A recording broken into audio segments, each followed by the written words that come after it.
Hello everyone, आज हम लोग पढ़ेंगे the fight written by Ruskin Bond. ये स्टोरी शुरू होती है एक रंजी बॉय से। एक रंजी है जो कि बहुत ही ज़्यादा सीधा बच्चा है। ये अभी अभी आया है राजपुर सिटी में। वैसे ये रहता था राजस्थान में, बट ये अभी आया है राजपुर सिटी में। अब इसके जो स्कूल्स हैं ना वो बंद चल रहे हैं, तो ये राजपुर सिटी में आया है। और इस सिटी में ना बहुत ढेर सारे फॉरेस्ट हैं, जंगल हैं और हिल्स इलाका है। तो ये राजपुर सिटी में आया है और इस सिटी में कोई भी इसका दोस्त नहीं है, तो ये अकेले है। तो एक दिन इसने सोचा कि मैं आज सारी जगह घूमूंगा, सारे जंगल घूमूंगा। तो ये बस निकल पड़ा और ये जंगल घूमने लगा। अब एक जंगल में ये गया तो वहाँ पर ना बहुत ही खूबसूरत सा इसको एक तालाब दिखाई दिया।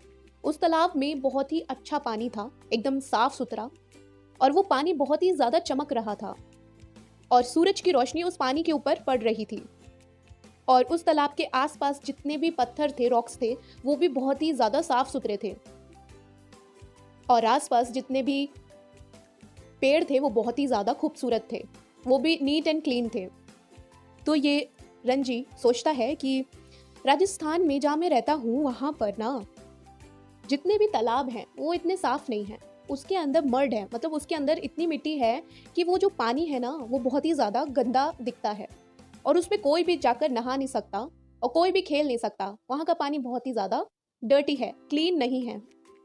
अब यहाँ का पानी इतना क्लीन है कि यहाँ पे पानी चमक रहा है और वो सोचता है कि जब यहाँ पे बारिश होती होगी तो यहाँ पे इतना पानी भर जाता होगा, कितना अच्छा लगता होगा।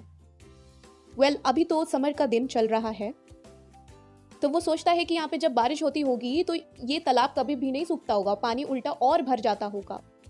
और ये भी सोचता है कि ये कभी भी तालाब सूखता ही नहीं होगा, क्योंकि ये इतना ज़्यादा नीट एंड क्लीन है और इतना ज़्यादा ब्यूटीफुल है। अब क्या होता है, अगले दिन रंजी उसी तालाब में जाता है और ना वहाँ पर पहले बैठता है, फिर उसके बाद उस तालाब में वो स्विम करने लगता है। उसको बहुत ही ज़्यादा रिलैक्स फील होता है और बहुत ही ज़्यादा मज़ा आता है। और जो सूरज की रोशनी आती है ना उसके ऊपर सीधा पड़ती है, वो पानी के अंदर होता है और सूरज की रोशनी उसके ऊपर पड़ती है, उसको बहुत ही अच्छा महसूस होने लगता है। स्विम करते करते वो रॉक्स में बैठ जाता है। वहाँ पर ना बहुत ही साफ सुथरे पत्थर होते हैं, तो उसी में बैठ जाता है। एकदम से उसको ना महसूस होता है कि कोई लड़का उसको ना दूर से घूर रहा है। और जब वो अपनी आंखें खोल के देखता है तो वहाँ पे सच में लड़का होता है, खड़ा होता है। उस लड़के का नाम सूरज होता है और वो लड़का ऐसे घूर रहा था रंजी को जैसे वो आकर उसको मार देगा, कि उसको ना अच्छा नहीं लग रहा था कि ये लड़का कहाँ से आ गया है इस पुल में, रंजी इस पुल में कहाँ से आ गया है। तो वो जो सूरज था वो ऐसे देख रहा था उसको, रंजी को, और वो बहुत ही ज़्यादा गुस्से में देख रहा था। सूरज पास में आता है रंजी के और पूछने लगता है बड़े बदतमीज़ों की तरह कि तुम यहाँ पे कैसे आए हो और तुम यहाँ पे क्या कर रहे हो। तो ये जो रंजी है वो रिप्लाई करता है, वो बोलता है बड़े पोलाइट वे से बोलता है कि यहाँ पर मैं ना इस पुल में इंजॉय कर रहा हूँ, क्यों ना हम लोग साथ में स्विम करें। तो ये जो सूरज है वो बहुत ही ज़्यादा बदतमीज़ी करने लगता है, वो तू तड़ाक में आ जाता है। रंजी को ये अच्छा नहीं लगता। सूरज ना रंजी को बहुत डराने की कोशिश करता है, पर रंजी इग्नोर करने लगता है। पर ये सूरज क्या करता है, रंजी के जोर से थप्पड़ मार देता है। अब ये जो रंजी है ना ये बहुत ही ज़्यादा पतला लड़का है और ये जो सूरज है इसकी बॉडी है और अच्छा खासा इंसान है। ये थोड़ा सा बड़ा है रंजी से, पर इसकी बॉडी है और हेल्दी है ये सूरज। पर ये जो रंजी है ये हेल्दी इतना नहीं है, बहुत ही ज़्यादा पतला है। तो इसको भी गुस्सा आता है रंजी को कि इसने मुझे थप्पड़ कैसे मारा।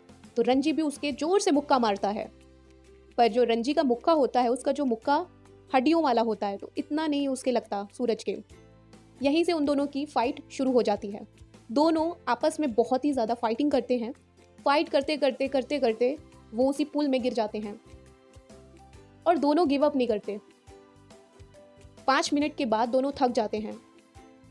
दोनों के बहुत ही ज़्यादा चोट लग जाती है और सूरज बोलता है कि कल हम लोग आके यहाँ पे लड़ेंगे फिर से।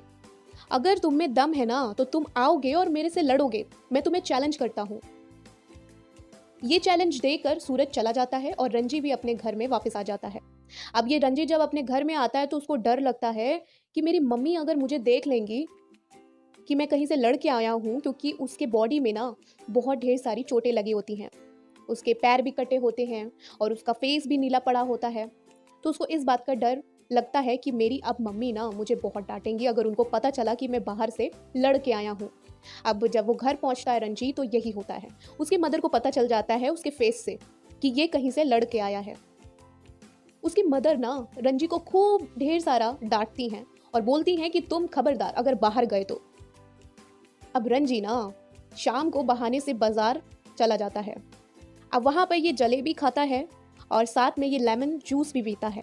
जब ये जूस पी रहा होता है रंजी, तो उसको दिखाई देता है कि ये सूरज बाजार में खड़ा है और वो मेरी तरफ आ रहा है।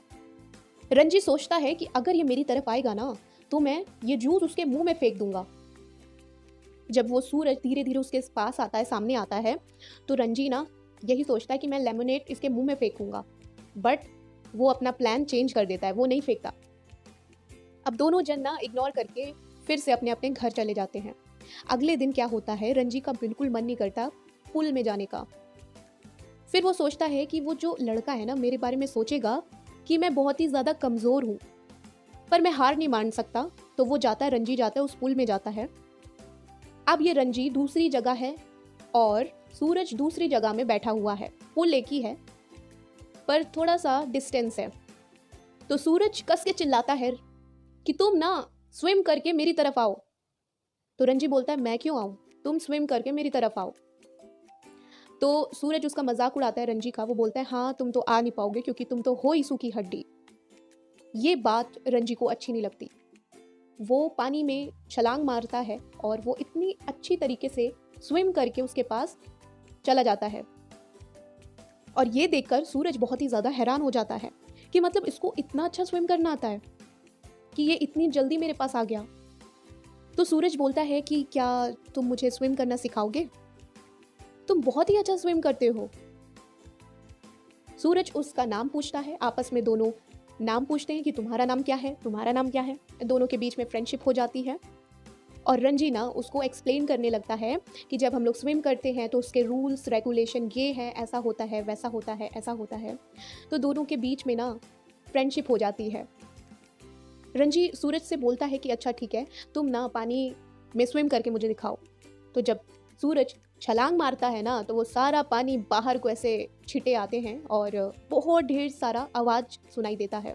जब हम लोग पानी में पत्थर को, बड़े पत्थर को मारते तो आवाज़ सुनाई देता है ना, ऐसे ही जब सूरज ने उस पानी में छलांग मारी ना तो बहुत तेज आवाज़ आई और उसको स्विम करना नहीं आया। अब यहाँ पे ना सूरज उससे रिक्वेस्ट करने लगा कि रंजी क्या तुम मुझे स्विम करना सिखाओगे, अगर तुम मुझे स्विम करना सिखाओगे तो मैं तुम्हें ना वर्ल्ड का बेस्ट चैम्पियन बनाऊंगा, तुम्हें एकदम पहलवान बना दूंगा। जैसे मैं हूँ, जैसे मेरी बॉडी है वैसे मैं तुम्हारी बॉडी बनवाने में मदद करूंगा। तुम मुझे स्विम सिखाओ कि कैसे स्विम करते हैं और मैं तुमको ना बॉडी बिल्डिंग सिखाऊंगा। तो दोनों के बीच में डील होती है, दोनों बेस्ट फ्रेंड बन जाते हैं और वो दोनों आपस में बोलते हैं अब से ये पुल हमारा है, हम लोग मिलकर यहाँ पर प्रैक्टिस किया करेंगे और खेलेंगे। सो यहीं पे हम लोग की स्टोरी फिनिश होती है। इस स्टोरी में यही बताया है कि फाइट करने से कोई भी सोल्यूशन नहीं मिलता, बल्कि बुराई आती है और बात बहुत ही ज़्यादा बिगड़ जाती है। अगर आप प्यार से, पोलाइट से किसी से बात करोगे, उससे फ्रेंडशिप करोगे, तो जितने भी प्रॉब्लम है ना वो सब सॉल्व हो जाएगी। सो आई होप कि आपको ये स्टोरी पसंद आई होगी। अगर आपको ये स्टोरी पसंद आई है तो लाइक कीजिएगा, सब्सक्राइब कीजिएगा और शेयर ज़रूर कीजिएगा। Thank you.